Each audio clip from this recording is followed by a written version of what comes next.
Hey, Forge fans, it's the Forge Audio Network. I'm Anthony Urcioli. This is the match day preview from here on out, and it's already kind of started. But we're kind of in playoff mode. It's still about a month and a half or so away, but it feels like playoff mode because week to week there is a log jam, regardless of where you're looking. That playoff picture, the 5 to 6 teams that are in the thick of it. Any of them could finish virtually anywhere at this point. It's been that kind of year. A losing streak, a winless streak, a winning streak completely flips the table week to week. And there's a heavyweight tilt this weekend in our nation's capital. Forge FC, your reigning, defending, undisputed Canadian Premier League champions, traveling to TD Place Stadium for a 7 o'clock clash with Atletico Ottawa. And that is what I am here to talk to you about. I'm Anthony Urcioli, your digital host. Forge have put themselves in a tough spot. Back-to-back home draws, having gone winless in their last 3 matches. Ottawa, meanwhile, they've won 3 and tied 1 in their last 4. And as a result, they've leapfrogged Forge FC on the table. The sides are level on points, but Ottawa has a match in hand. And we'll dig deeper into the numbers very shortly, but we have entered an arena where every match has major playoff implications. And it's an exciting time to be a CPL fan, observer, supporter. Last weekend, Forge had to battle back from a 1-goal deficit to secure a point against Halifax. I said after that match during the live match in review that Forge looked a little off. Touches were a little too heavy, and the pace just wasn't where it needed to be, at least early on in that match. Now, thankfully, the newest member of the club, Benny Banga, you just had to know that he was going to be a key piece to this Forge attack down the stretch, and he has been. He's been a standout in the 3 matches that he has appeared in, 2 of those starts. Skill level off the charts, and I had said that Forge has a new threat on set pieces. And we talked a lot about that last match with Becker and Borges, already dangerous. Now you add Benny, and you put an exclamation point on his arrival with a gorgeous direct goal off a free kick in the 80th minute in the last match, salvaging that point. Forge now, and not just salvaging a point, because here was the key piece of that last match. Had Forge won, they could have been in first place, at least for that night. Had Forge lost that game, Halifax would have surpassed. Forge would have dropped to 5th place had they not secured a point, because Halifax would have surpassed them. That is what's at stake week in and week out now at this juncture of the CPL regular season. And Forge now, it's an incredible opportunity to potentially move into first place. I feel like we say this every week. That's how tight things are. And knock Ottawa down a few spots in the process. There's a big piece. 6-point matches week in, week out. And history is on the side of the Hammers. We'll get to that in just a moment. But looking at the table going into this one, Forge FC have dropped down to 4th place heading into the week. As of right now, Forge would be in a play-in game. I mean, that's how wild this season has been. Atletico Ottawa and Forge level on points with 31, but Atletico Ottawa with a match in hand. So, I mean, think of it this way. Forge FC are, so as I said, they're in 4th place. They're now in a play-in game, a playoff play-in game. But they're also 2 points out of first place. It's incredible. They're 2 points out of first and 2 points out of the 5th and final playoff spot. That is where we are at, and it's a little nerve-wracking, but it's also exciting. This is what it's all about. Home record this season, Atletico Ottawa, strong in 10 matches. They have 17 points, 5 wins, 2 draws, 3 losses. Away from home, Forge, they've been one of the better, if not the best, away team this season at different stages. Right now, though, in 10 matches, they have 16 points, 5 wins, 1 draw, 4 losses. They have the 3rd highest point total away from home. And they played 2 less matches than the best away team, and that's York. So Forge very much, struggling at home to get results, but have been very, very good on the road, and that's been a huge help this year. Head to head, I mentioned history on Forge's side. It could not get much more lopsided than this. The two sides have met 14 times. Forge have 11 wins, 2 draws, just 1 loss. They have lost to Atletico Ottawa just once, and I actually remember the game very clearly because it was last year, and it was on an illegal free kick. One of Ottawa's players were part of the wall when they were not allowed to be in. Despite Forge calling it out, it was never called. It was, yes. But anyways, that is the one win against Forge. So there's even a bit of an asterisk on it. This year, they've played 3 times this year already because of the Canadian Championship match. Remember, these two sides met in the Canadian Championship way back in May. That was a Forge victory in penalties. They met twice after that. Forge won at Ottawa, 1-0. That was the Tristan Henry Superman game, the single best goaltending performance I've ever seen in this sport. Henry salvaging a clean sheet in that one. And then Forge beat Ottawa at home in a wild and exciting one, 4-3. So they're going to meet again this weekend and meet an additional time in October, and that'll be the regular season finale. 2 teams battling for top spot will play each other in the final game of the season, between the final game of the regular season. And Forge will be at home in that one. So that'll be one you want to circle on your calendars. And if you have the opportunity to be there live, that would be one. You probably just want to at least just mark it in your calendar, because that should be a big one. Some key insights heading into this one. Ottawa, surprisingly, a big kind of hang up with Ottawa is their inability to score goals. Well, this year they have picked it up, ranked 2nd in goals scored per match at 1.6. Ranked 3rd at home this season. We've talked about that. And unbeaten in 6 consecutive home matches is Atletico Ottawa. Forge, meanwhile, ranked 4th in goals per match at 1.4. And they've kept the most clean sheets in the competition with 7. One of those was against Atletico. Now, when you talk Ottawa, you have to talk Ollie Bassett. He has emerged as a serious contender for Player of the Year.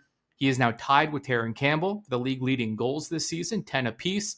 And when you do the goals plus assists, Ollie Bassett stands alone in top spot with 13. Key stat going into this one, because this is why Ottawa is a fascinating team. As good as they've been, they are right on the doorstep, knocking on that the chance to be back-to-back regular season champions. They're averaging 42.8% of the possession per match this season. That is 2nd worst. That's just 2 percentage points better than the expansion club, Vancouver. Forge, meanwhile, 56.3, yet they are level on points in Ottawa's match in hand. So Ottawa, very efficient. They're not going to play keep away. They're not going to play, total football, but they are going to be opportunistic and beat you on the counter. They use their set pieces very well. That's why they are a very frustrating team to play against, because they are so comfortable defending. They don't need the ball.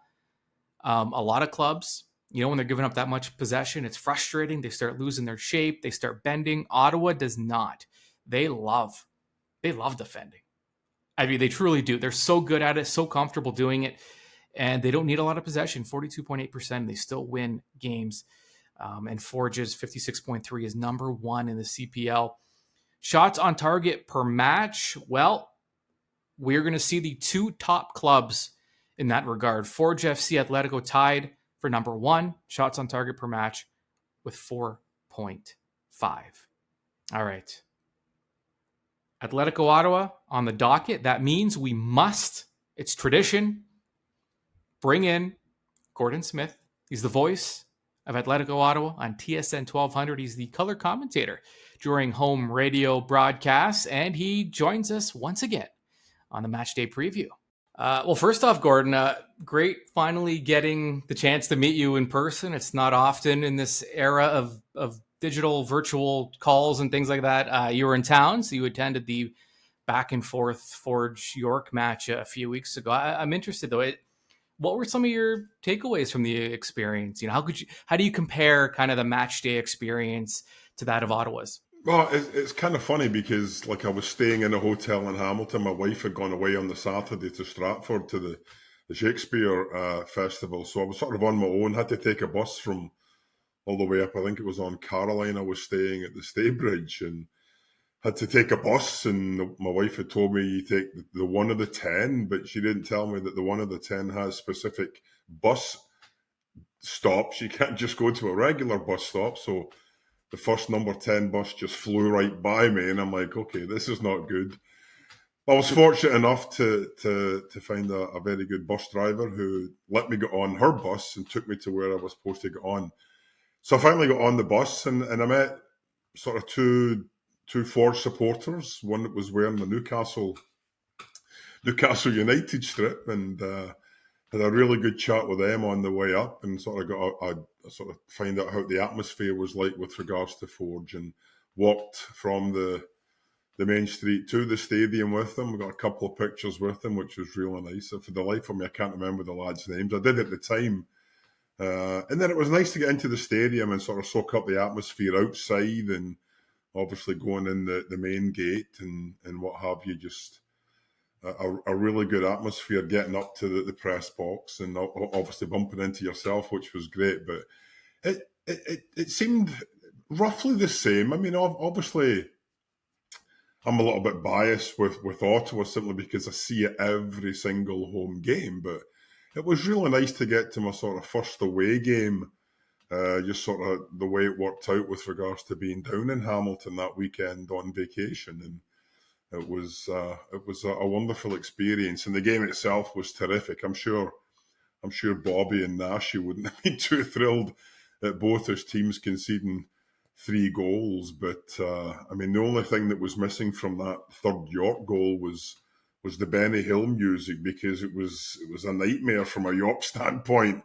Sorry, from a Forge standpoint. I think there must have been about 4 or 5 errors in that sequence alone. But in the end, the points were shared, and both teams moved on to this week or last weekend, where it was more drop points for Forge and 3 lost points for York against a Cavalry team that are obviously hitting form as well lately. So I think they're one of the hotter teams along with Ottawa over these last sort of 6, 7, 8 weeks. And this weekend, another set of big games coming up. 1 plays 2, Cavalry and Pacific, and 3 plays 4, Ottawa and Forge. And so by the end of sort of Sunday night, it could be a completely different top 4, top 5, who knows, even top 6 by the time the games are finished at the end of the weekend.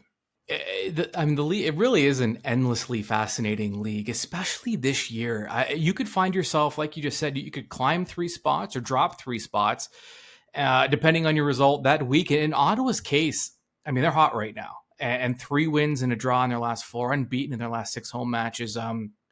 We spoke earlier in the year, and there were some low points for Ottawa, but a lot of question marks for Ottawa early on.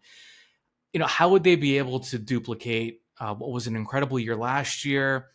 And, don't look now, but the club suddenly looks like a contender again. How did we get to this point? It's been kind of a funny year for Ottawa. Well, I mean, I think in simplistic terms, it all comes down to finally settling on your number 6, that defensive midfielder. And Zapater has come in and been 100%, if not 110%, as advertised with what he was going to bring to the table. And it really has made a huge difference. And I think the unfortunate part is that Miguel Acosta, who had filled in that role very admirably, certainly not his favourite position, he's been injured the last 3 or 4 weeks, and he just hasn't been able to get back into his normal sort of right back position in a flat back 4. So as easy as it sounds to say, yeah, you get that sort of settled number 6, that holding midfielder, he's been absolutely top notch with regards to reading the game, the vision of a game, and above all else, just bringing other teammates into play. We talk about the role of the 6 sort of evolving over the last number of years. It used to be you were just in there to break up attacks for the opposition, but now, you're really the first sort of point of attack for the counter-attack, and that's something Ottawa does extremely well,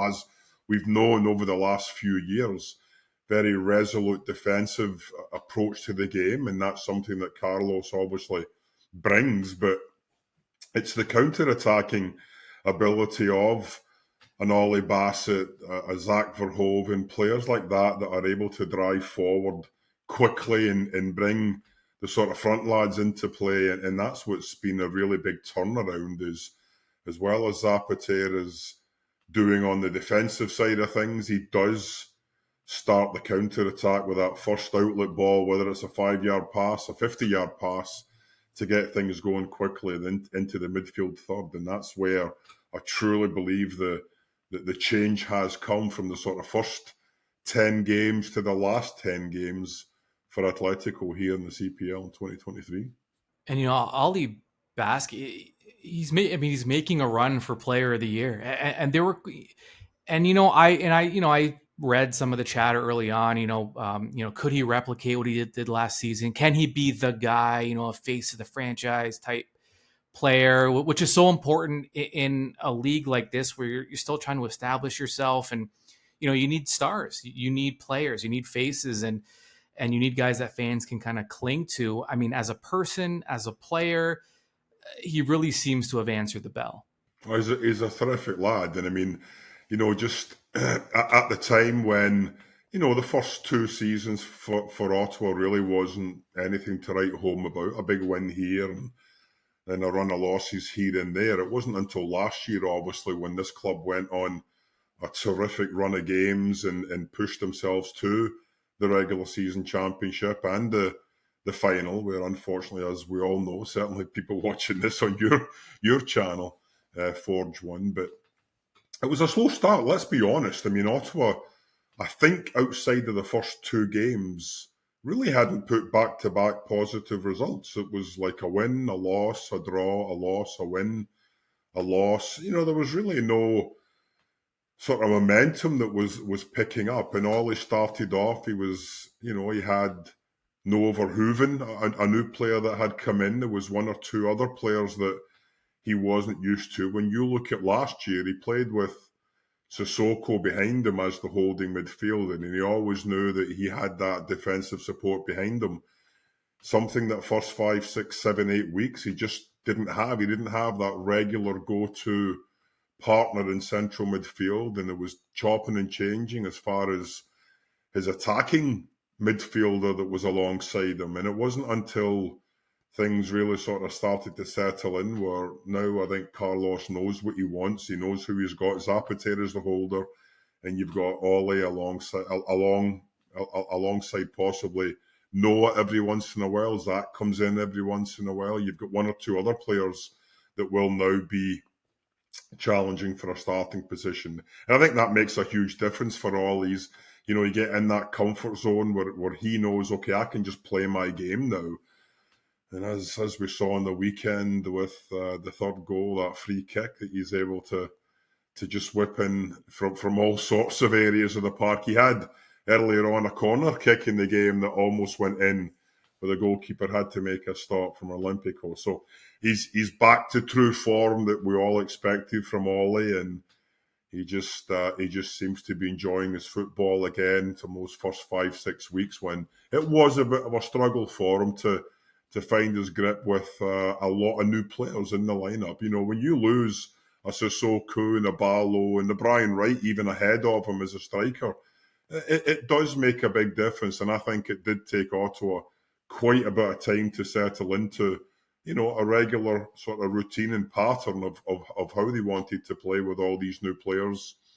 And it's just worked extremely well for them these last 9 games since that 4-3 loss to Forge at Tim Hortons a while ago.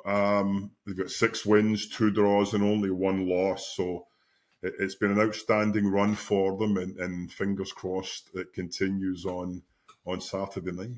You're going to have to help me make sense of this, because it's a club that is contending. They're one of the can't remember. I had the stat up a moment ago, but they're one of the highest scoring teams in the league this year, goals per match. I think they're second or third. I think second, actually. And yet a club that averages 42% possession per match. How do we kind of reconcile those two things? Well, when you're a defensive-minded team hitting on the counter-attack, you're not going to have the ball very often. Obviously, you're conceding possession if you're, dropping two banks of four or a bank of four and a bank of five, and you're forcing the opposition to play through you. So the opposition will have more time on the ball. The back four, the back three of the opposition will, be trying to play that penetrating ball. And when you're so sound defensively, it's very, very tough. When Ottawa does have possession, they like to attack on the counter, and that's why quick passes. So again, you're not holding on to the ball for very often. You're trying to spring ahead as quickly as possible into the attacking third. So I can certainly see why with 42% possession, people are scratching their heads saying, well, how can this team be 2 points out of first place again, simply because you would think that to win matches, you have to have possession. And possession can be a little bit strange to look at. It's what you do with that possession. Sometimes, it's a negative possession. Yeah, you're strolling the ball around inside your own half. Well, you're not really doing anything. You're not really going anywhere with the ball. It's once you get into the midfield and the attacking third that then that's where you want your possession to be positive, and Ottawa just does not allow teams to do that.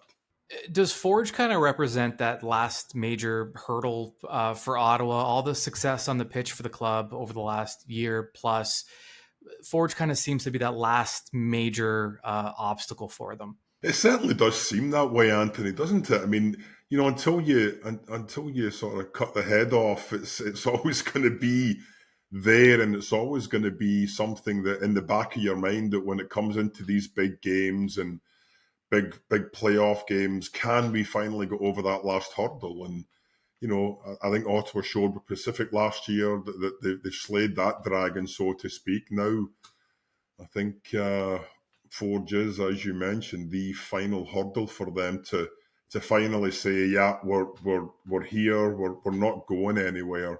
We're already chapping on the door, and now it's just a case of kicking that door down that says Forge in bright orange, and hopefully it starts with come Saturday night. It's a home match for Ottawa, so does that mean you'll be calling the game on TSN 1200?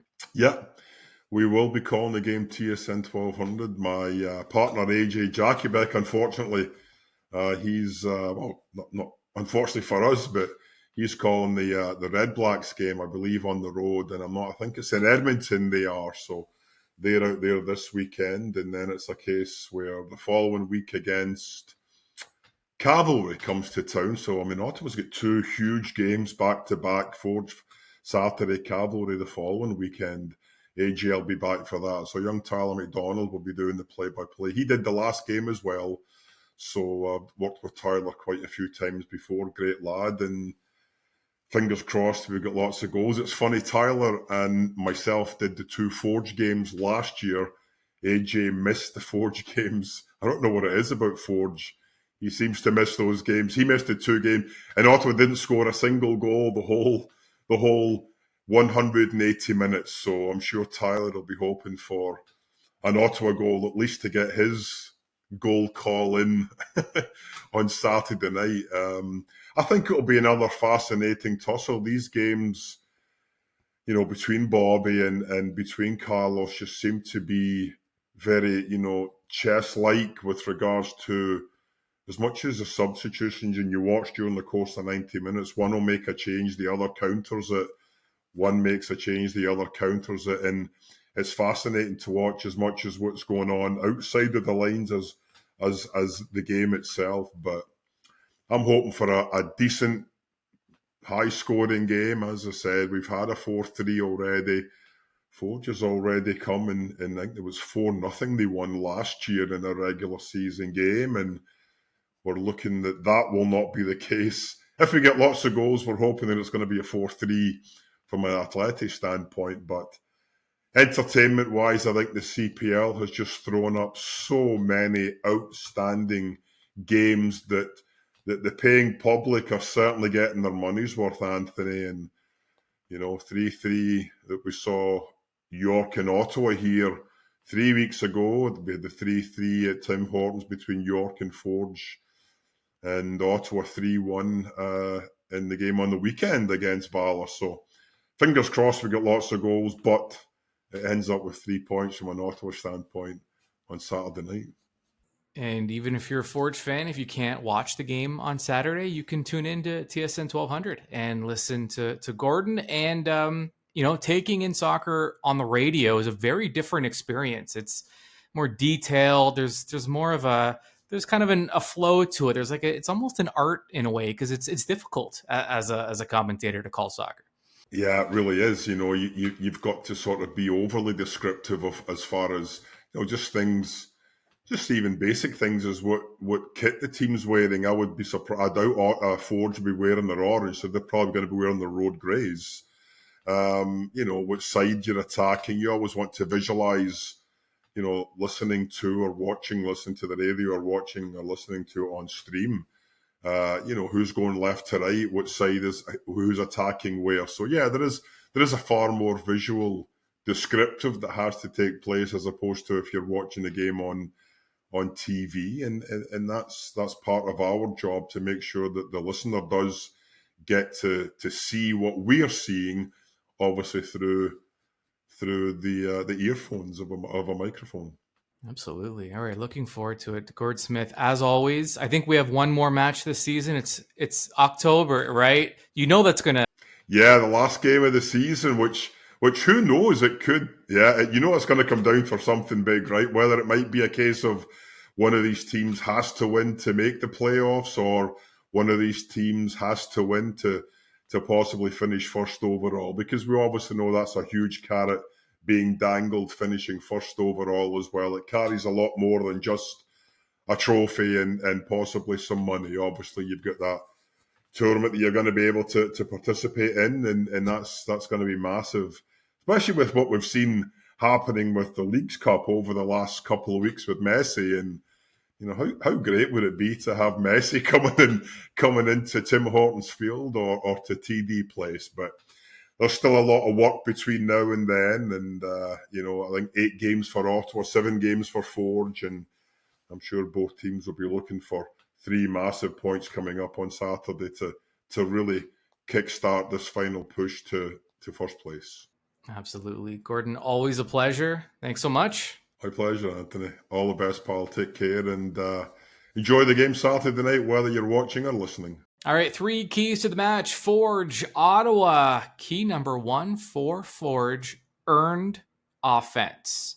When you are a club like Forge, you dominate possession, the deepest, most talented box-to-box midfield in the CPL, elite defenders, best goalkeeper the league has ever seen.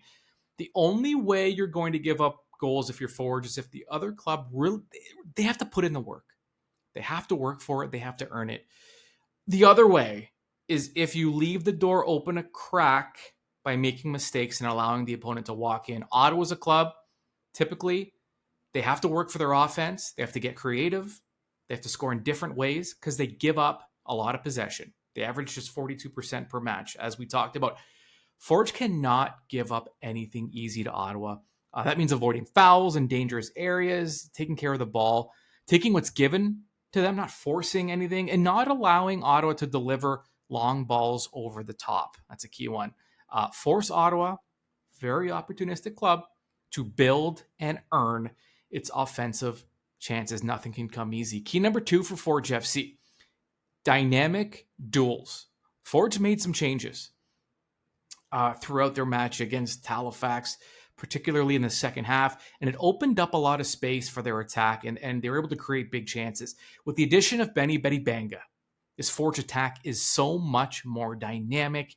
It already was, now it's even more so. And I think there's still a feeling out process as Benny adapts to his new teammates and vice versa. So, expect the club to take what worked against Halifax in the second half and apply it to their match against Ottawa. And that means guys like Becker, Borges, Betty Banga, and Campbell creating space for themselves and for each other with their pace, passing, movement off the ball, breaking down that 4 to 5 person midfield that Ottawa likes to play. Expect to see a dynamic Forge attack this weekend, picking up where they left off. Key number 3 for Forge FC, ready, set, peace. Badi Banga. It's a fun name to say, and I'm saying it a lot, partly because it's really fun to say, but also because the impact of this signing. I don't know that we've seen the full effects of it, but I have a feeling it already has been impactful, but I think that's going to grow as he gets even more comfortable. And he scored an incredible late goal for Forge last match directly off a set piece. The club has felt that goal production resulting from set pieces, that's been one of the areas where they have been lacking. They want more of it. You add Benny to the group of takers that already included Becker and Borges. All of a sudden, speaking of dynamic, the club has options, and they can get even more creative with those options. Listen, this game is about confidence. Look for them to build from that stunner from Benny, adding yet another layer to that Forge attack. Those are your 3 keys. Next, we must discuss the Spark Summit, because we're a few weeks away from the 2nd annual event hosted by Forge FC at Tim Hortons Field in Hamilton. The event, it connects and inspires professional women in the sports and entertainment industry. The event will be on September 9th. That's a Saturday from 4 to 7 p.m. at Tim Hortons Field. Following, and this is what's great about this experience, because it's more than just, the panelists, the conversations, just the education piece to it. It's inspiring. That alone is worth the price of admission. But on top of that, it's a networking event, and you get to sit at the club level and take in the match, because Forge FC will be in action. And this is not just any match. It is a match between Forge FC and Cavalry FC, heated rivals who are both in contention for first place in the CPL. So it'll be a big evening, afternoon/evening, all around. You don't want to miss it.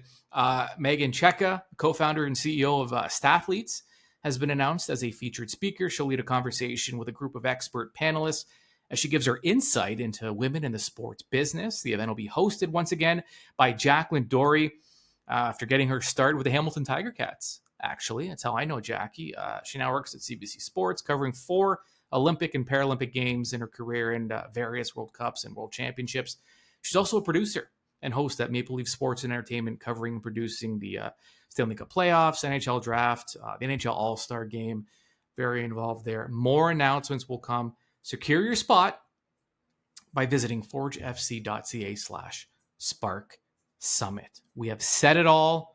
A pivotal, crucial match this weekend in Ottawa between Forge FC and Atletico. Remember, the Forge Audio Network has you covered all week long, before, after, even well, maybe not so much, during matches we're usually watching, so we don't, but before and after, those gaps in between, we are there. We are there providing as much Forge FC content as possible. We are your official home. Make sure you subscribe wherever you get your podcasts, and you can subscribe on YouTube as well. Okay, well, big one this weekend. I'm excited. I'm sure you are. I can't wait to watch. We'll talk to you very, very soon.